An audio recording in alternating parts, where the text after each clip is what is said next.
if my generation could just learn to listen with their hearts rather than their heads. Just to say that we went into power all excited, but passionate about doing the best we could. And in spite of the best we could, look at where the country is today. So can we co-create now a new conversation on everything? Well, in our special edition of Outliers today, we speak with Jay Naidoo, a man who's well known amongst South African of pretty much every age, but very much so of my vintage. We'll be finding out more from Jay, what he's up to at the moment and how he got to where he went to.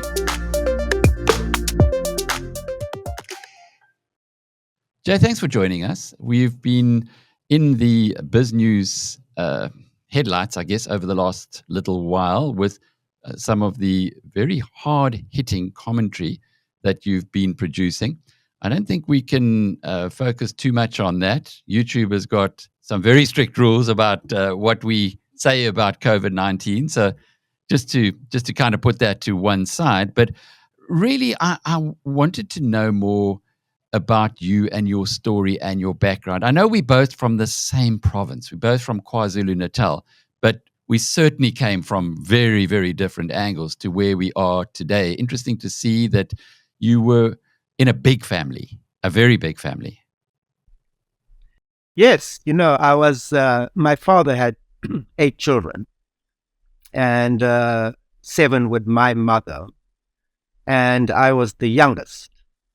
So my father was nearly 60 years old when I was born.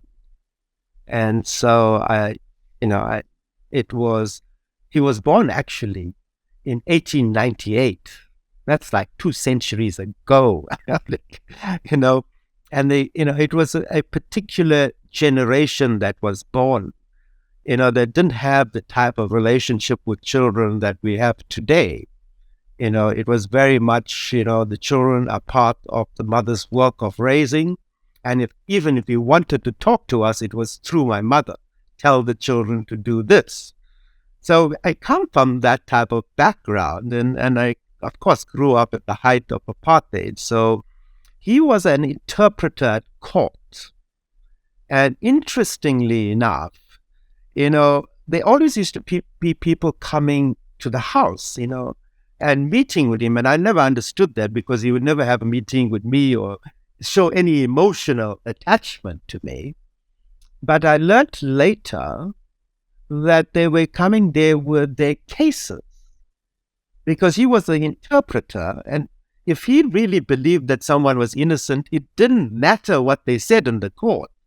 He would present the story and actually make the decision that the magistrate would have made based on the facts that my father gave to him.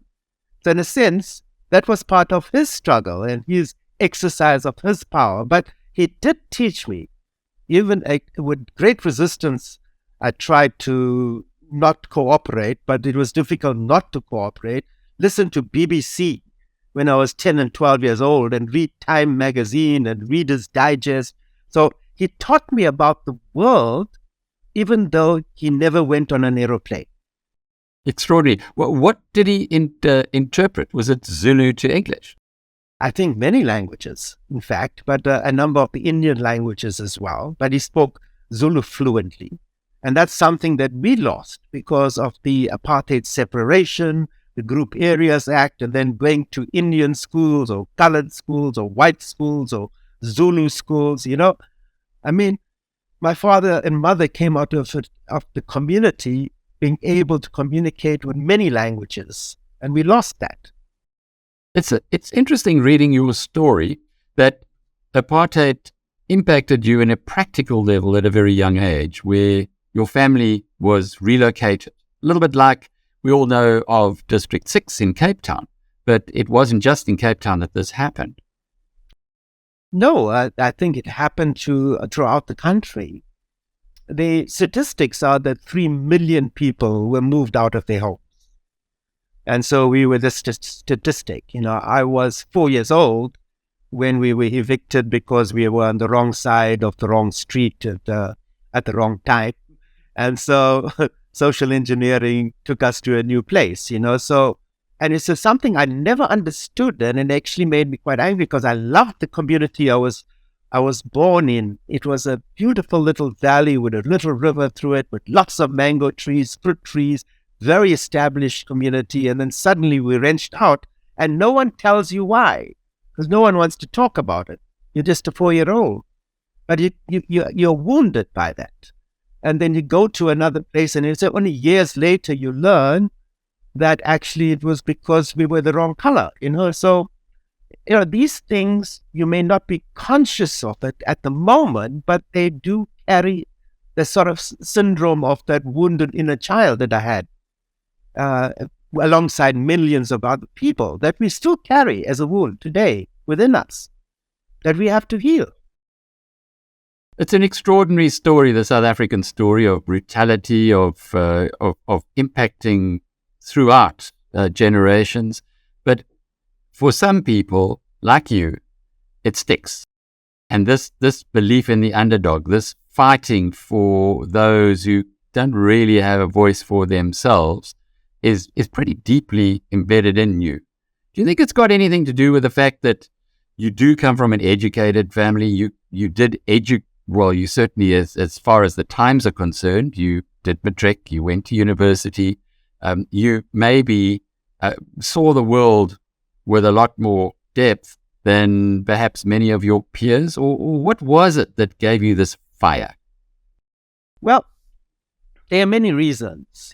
One was my mother. She had a great influence on the values that I hold very dear in my heart today. She unfortunately passed in 1989, just a year before Mandela was released. But she was also at one point arrested, detained, to be questioned about me in the late 70s. She had that experience and that fear. My father died when I was 17 years old. So, and I have a very, but they were powerful, but it was a relationship with an older person rather than a father figure. And so my mother was really important, and she was a housewife, but she also drove a car in the 30s and 40s, so she came out of a family that had resources, and she got married when she was 28, which was really unusual in the Indian community at that point. But she taught me values of integrity, of compassion, of service, and even in matters of faith and spirituality. She always explained to me, because we never went to the temple, but she did a simple ceremony at home every day. And she explained things to me that we are all part of different tributaries that go to a great river that carries us to one ocean of humanity. So it doesn't matter what the person's color is, what their religion is, what their status is. When they come in, there must be always a bowl of food for them.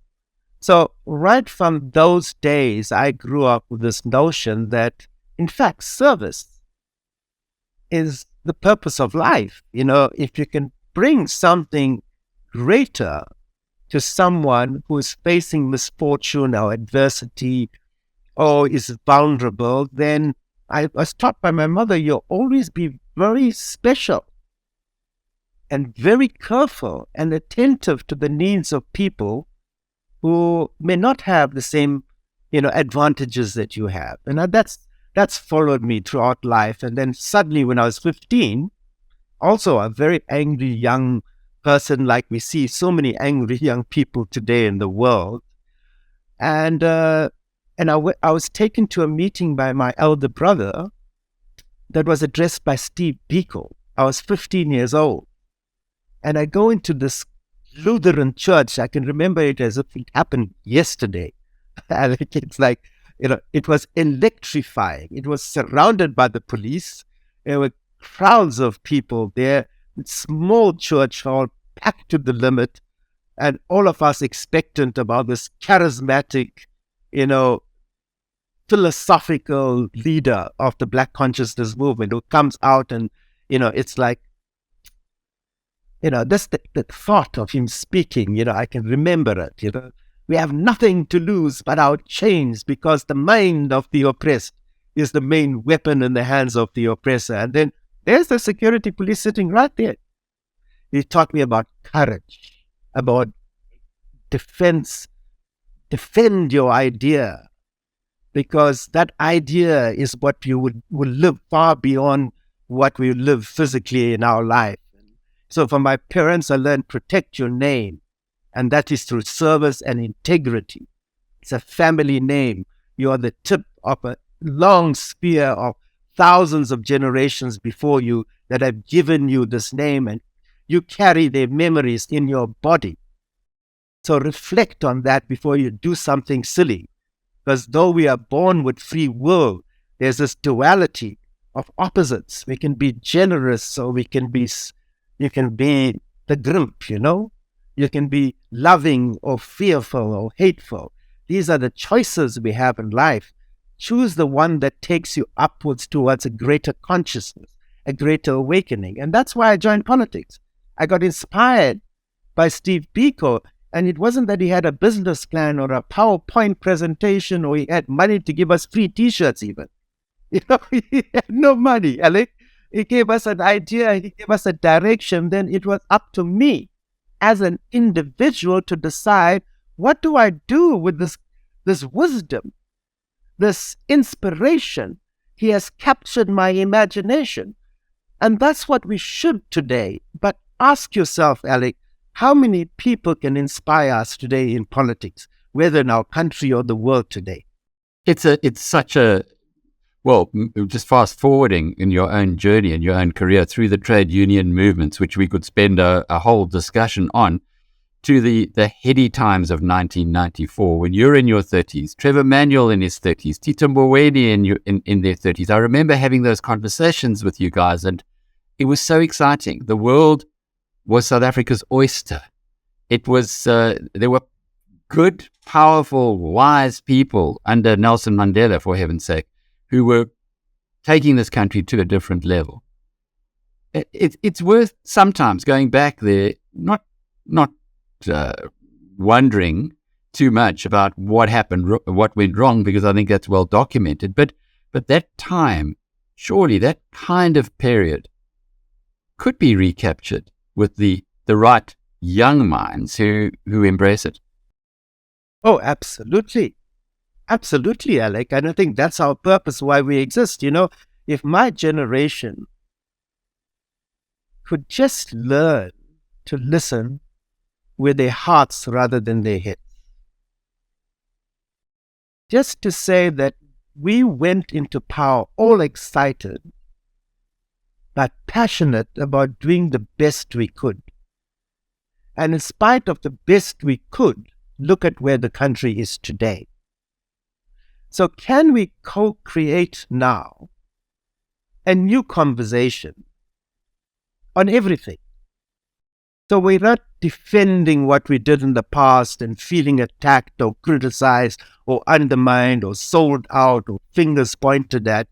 We have to co-create an authentic intergenerational dialogue and cooperation.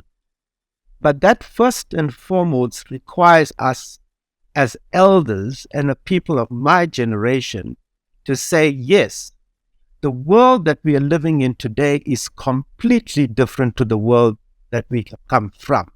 Take the experience of my own father. To my grandchild who was 3 weeks old when he's going to go and see his great-grandparents in Canada from here. The world has changed.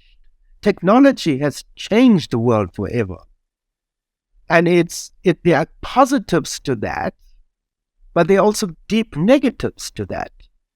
Surely we need to pause for the moment because the times are urgent and just recalibrate a little bit. We are facing so many multiple dangers in the world, a conventional war that is rising. Look at the wars, resource wars across our continent itself. What's happening in Swaziland, what's happening in northern Mozambique, what's still happening in the Sudan. Look at what's happening in Ukraine and Russia and NATO. And we can't go back to that. Alec. We can't go back to conventional war and the threat of nuclear war and the new arms race and how much resources gets channeled into that. And at the end of all that destruction, we have to still come back and talk. So how do we talk today, but rationally? How do we give people who may have their own point of view, their own truth, the opportunity to present their truth so that at the end of the day, us as people are exposed to all points of view so that we come using our own intelligence to our own positions in life and decisions in life. Isn't that what democracy was about? That it's informed consent, it's a presentation of all the facts, is for people to make up their own mind, for leaders to be accountable, there to be good governance, there to be ethics and leadership, that we can trust people that are in power. Now, why has that all been flung out of the window? And that's my question today that the next generation needs to answer, because it's their chance to find their voice, to find their agency, to find their own struggles, and to find their own destiny. And we should be, as intergenerationally, be prepared on all our platforms to listen to each other and not talk past each other. That's my only prayer, actually. It's a wonderful prayer, and as you wrote in a recent piece for BizNews, it's a grandfather's prayer as well, to have better for the next generation. I heard this morning a friend said to me, we spend such little time on earth, we can't change it, but at least we might make a dent in a positive sense. But looking back, Jay, at those heady times in the 1990s where we had such talent in politics in South Africa, why did you guys all leave? You went into business, so did the other two that I mentioned a moment ago, Trevor Manuel, Tita Mboweni. These were times when perhaps the foundations for the new democracy really need to be solidified. Does that torture you at all, thinking, if only I'd stayed a bit longer? No. I've gone through so many different changes in my life. I was a student activist in South African Students Organization, and when I decided in the late 70s to go into trade unions, I went into trade unions, and I did that until I decided that it was the right time for us to translate some of our noble ideas into the Reconstruction Development Program and go into government with it, But when I leave government, I'm doing something else. I became the chair of the Development Bank of Southern Africa. I became the global chair of an alliance, a foundation dealing with malnutrition facing 2 billion people in the world. I joined Mo Ibrahim Foundation to look at governance and ethics and ethical leadership in Africa. So I'm always busy, and it's many different roles that I've played, and I feel, in fact, inspired by the fact and knowledge that I've gained, and understanding how much greater my ignorance is than my actual knowledge. So I have this insatiable curiosity. So we add all of these things, but and I know, when we went into 1994 into the cabinet, maybe I was a bit naive. I thought we were all on the same page, actually, what we want to do to transform this country. And then suddenly you hit you got your hands on the steering wheel, and everyone wants to drive. And then you are seen, especially as a minister that was looking at how do we build a cross-cutting program, not the silo-based mentalities of formerly traditional government. Then you start tramping on toes, and then you realize, Alec, that not everyone is on the same page.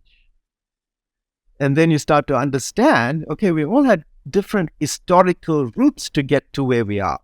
Ours was the mass struggle of this country, in the trenches, building the union movement. But also the union movement, it's always been independent, and political parties don't really like independent movements in even though they have to work with us. And then suddenly you find that, if your history and political pedigree was through black consciousness, independent trade unionism, then into politics, yes, there are advantages to that, but there are also disadvantages, And then you have people coming in from exile who sometimes believe that they were the government in exile.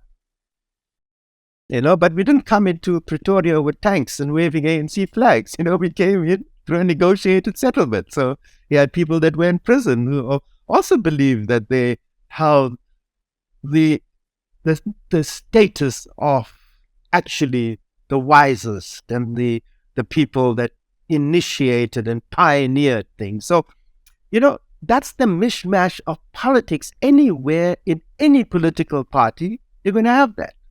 And so suddenly that basis of social cohesion, political cohesion disappears. And then you start to feel that is loyalty required rather than competence or independence. And, I've always been an independent, so people think sometimes I'm controversial. If I don't believe in an idea, I'm not going to do it. I don't pretend to be right all the time, but I don't follow individuals or an organization. I follow my conscience. And how does my inner higher self relate to what someone is presenting me with? And that's what I am not able to compromise on. And I won't compromise, especially because, I'm an elder now. I'm allowed to say what I want to say. I'm saying this is my truth, and I'm standing in my truth. I'm making it absolutely clear it's not the whole truth. But if you want to engage me, why label? Why put a label to me? Because in a sense, it doesn't make sense going from a workerist to a syndicalist to a fiery militant trade unionist to being called a Marxist, a socialist, a capitalist. I don't know how many labels I've been given in life. Alec, there's not enough place on my table to put all these labels. So I get thrown a new label. I say, oh, that's a new one. I'm a right-winger now, by the way. I'm a right-winger. That was an interesting one. Wow. That is certainly a first. Jay Naidoo, the right-winger. Well, but Jay Naidoo, the optimist, the idealist, the South African patriot, looks at this country and what do you see and how do you instill hope to those who are inheriting the young democracy? Alec, it's like sometimes when you're in the forest, you can't see the trees from the forest. So I sometimes look at some people, they say, oh, look how terrible. It's worse than when it was under apartheid. And I think, Jesus, you haven't been living under apartheid, At 10 and 11, I actually believed I was inferior to white people. I believed it. Because everywhere I turned, I was told that, taught that, you were lectured that, it even was in religion. And then you go to the Indian Ocean, It's called the Indian Ocean. That's my ancestors, but I'm not allowed to go into it. So I think that there's something that we have that is so precious to know that no one can do that to you. I'm not saying that racism is out of our society. It's very much a social construct. It's people's reality. But no one can put up a sign, whites only, anywhere, or blacks only, or say Christians only or Muslims only. This container of how much of what we fought for generations across every race and color was fighting for a democracy. So it's not just the Mandela generation, and they stood on the shoulders of their heroes and heroines. So it goes back so many generations to get to this point where this miracle exists, and the people that handed to us that generation are unimpeachable. Take the Mandela generation, Ahmed Kathrada, Chris Hani, you take every single Elias Mlangeni, all of them. their character is something you just look up and say, how did that whole generation produce people of such character and courage who are prepared to sacrifice their whole lives for the freedoms we enjoy today? And that's why I take a stand on issues. I'm not an analyst. I'm not a commentator. I don't belong to any political party. I don't frankly believe in them. I'm not in business. I've got no one tender. I live off-grid very simply. I have no need for anything from anyone. So the only truth I can stand on is my own truth. But I'm a grandfather. And I look at what we are leaving these children and grandchildren. And when I feel it's wrong, I will say it, and I don't care who's offended by it. The bigger and more powerful they are, the better for me, because I love the challenge of that.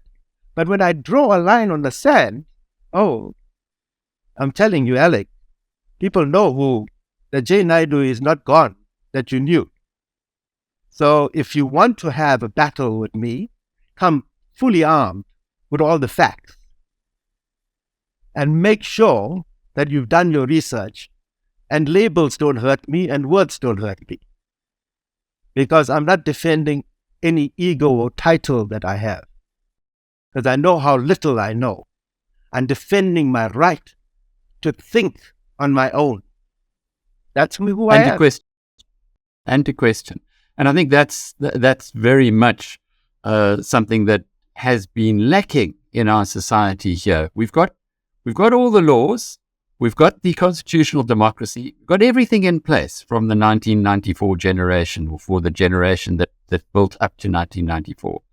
But sometimes our application perhaps is not as good as a society as it might be. Would you agree with that? Yeah, absolutely. I mean, when we inherited government in 1994, we made some mistakes, Alec.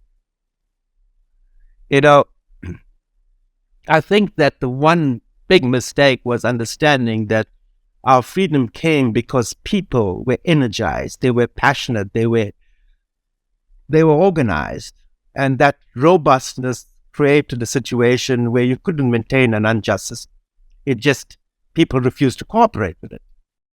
So we had this energy, this powerful energy. And when we got to government, we adopted a very statist approach, actually. The government knows what is the best. Now the government will implement this reconstruction development program, which has now become the overarching framework of the government of national unity.